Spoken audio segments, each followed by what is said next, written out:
කොහොමද කට්ටිය ගොඩක් මගේ වීඩියෝ බලලා දෙනෙක් අහලා තිබුණා මට නිව්සීලන්ත එන්න මොනවද ඕන කරන ඩොකියුමන්ට් මොනවද කියලා.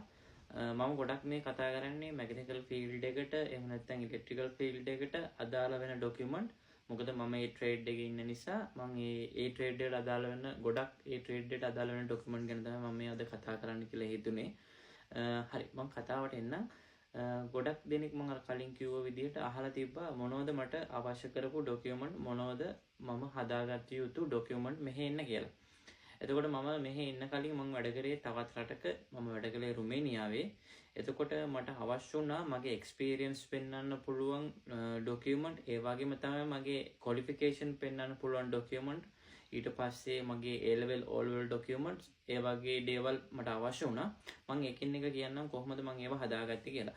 ක්වොලිෆිකේෂන් පෙන්වන ඩොකියුමන්ට් විදිහට මම පෙන්නුවේ මගේ ට්‍රේඩ් ක්වොලිෆිකේෂන් එක. ඒ කියන්නේ මම ජර්මන් ටෙක් එකේ හිටපුවා. ඊට පස්සේ මම තව කරපු part time courses වල certificate. ඒ certificate අනිවාර්යෙන් වෙන්න ඕනේ true copy වෙන්න ඕනේ. සමහර තැන්වලදී English translation ඉල්ලනවා. සාමාන්‍යයෙන් අපිට ජර්මන් ටෙක් සර්ටිෆිකේට් එකේ නම් ඉංග්‍රීසි පැත්තක් හම්බ වෙනවා, ඉංග්‍රීසි ට්‍රාන්ස්ලේටර් එකක් හම්බ වෙනවා, ට්‍රාන්ස්ලේෂන් එකක්. ඒක ප්‍රමාණවත්. ඒ වගේම තමයි අපි දැන් ප්‍රයිවට් මොකක් හරි මේ part time course එකක් කරලා තිනවා නම් ඒකේ ඉංග්‍රීසි ට්‍රාන්ස්ලේෂන් එක ඕනේ. ඊට අමතරව අපි තව සමහර කරලා තියෙන course තියෙනවා නම් ඒවේ genuine ඒ කියන්නේ true copy කරපු certificate ඕනේ. ඒක තමයි qualification පැත්තේ තියෙන කතාව. ඊට පස්සේ එතකොට experience කොහොමද අපි prove කරන්නේ?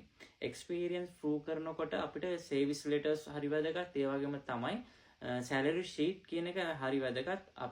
අපිට salary එක එන්නේ අපේ bank account එකට නම් එතකොට bank statement එක දෙන්න පුළුවන් අපිට. ඒ වගේම තමයි pay sheet එක අපිට දෙන්න පුළුවන්. දැන් සමහර කට්ටියක් මගෙන් අහලා තිබ්බා ලංකාවේ වැඩ කරන කට්ටිය විශේෂයෙන්ම සමහර අපි ලංකාවේ වැඩ කරද්දී අපිට කෑෂ් හම්බෙන්නේ අතට. මේ සැලරි එක හම්බෙන්නේ on cash. එතකොට අපි කොහොමද මේ pay sheet දෙන්නේ? සමහර තැන්වලදී ඒ වගේ දේවල් අහලා තියෙනවා. එතකොට මම ලංකාවේ අවුරුද්දක් වැඩ කරා.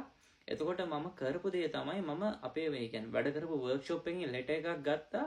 මම මේ දිනේ සිට මේ දක්වා වැඩ කරා. මේක තමයි මගේ සැලරි එක. මගේ සැලරි එක මේ මැදදී මේ වර්ෂය මැදදී මේ ගානට වැඩි වුණා. එහෙම කියලා මම වර්ක්ෂොප් එකකින් ලෙටර් එකක් ගත්තා සර්විස් ලෙටර් එකට අමතරව. සර්විස් ලෙටර් එකට අමතරව මම ලෙටර් එකක් ගත්තා මගේ සැලරි එක ගැන කරලා. එතකොට මට පුළුවන් වුණා ඒ ලෙටර් එකේ දාන්න මෙයාට සැලරි හම්බුනේ බැංක් එකකට නෙමෙයි on cash විදියට තමයි මේ සැලරි හම්බුනේ. එහෙම කියලා මම ලෙටර් එකක් ගත්තා. ඒකත් මම ඉමිග්‍රේෂන් එකට මෙහෙ එන්න කලින් සබ්මිට් කරා. ඒකත් හොඳ දෙයක්. මේ ඔය ලංකාවේ ගොඩක් අයගේ තියෙන ප්‍රශ්නයකට ඒක මම හිතනවා උත්තරයක් වෙයි කියලා.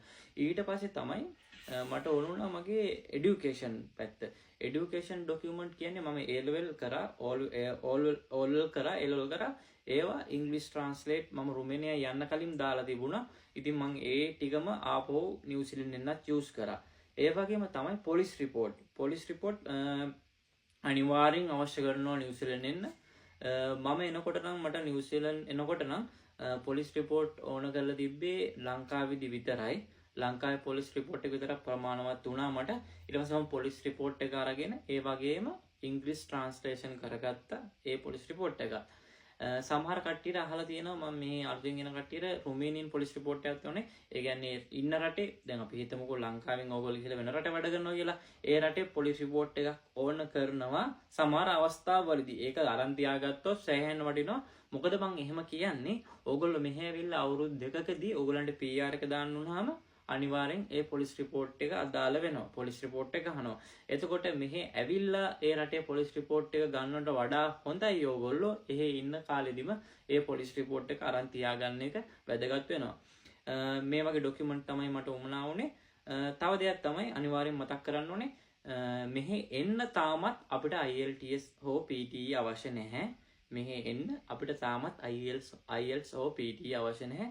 හැබැයි මෙහි ආවට පස්සේ ඕගොල්ලෝ PR එක දානවා නම් අනිවාර්යෙන් ඉංග්‍රීසි රික්වයර්මන්ට් එක අවශ්‍ය වෙනවා. අවුරුදු දෙකක් මෙහි වැඩ කරාට පස්සේ අපිට PR එක දාන්න පුළුවන් ග්‍රීන් ලිස්ට් එක යටතේ ඉන්නවා නම් ඕගොල්ලෝ එතකොට ඉංග්‍රීසි රික්වයර්මන්ට් එක අවශ්‍ය වෙනවා. ඒ අවස්ථාවේදී මෙහි එන්න PR එක මෙහි එන්න ඔයාලට ඉංග්‍රීසි රික්වයර්මන්ට් එක අවශ්‍ය නැහැ. එහෙනම් මම හිතනවා ඕගොල්ලෝ මේකෙන් දෙයක් ගන්න ඇති කියලා. එහෙනම් මේ වගේ වීඩියෝ එකකින් ආයෙ සෙට් වෙමු. කට්ටිය වීඩියෝ හොඳ නම් ලයික් එකක් දාන්න, කමෙන්ට් එකක් දාන්න. ජය වේවා.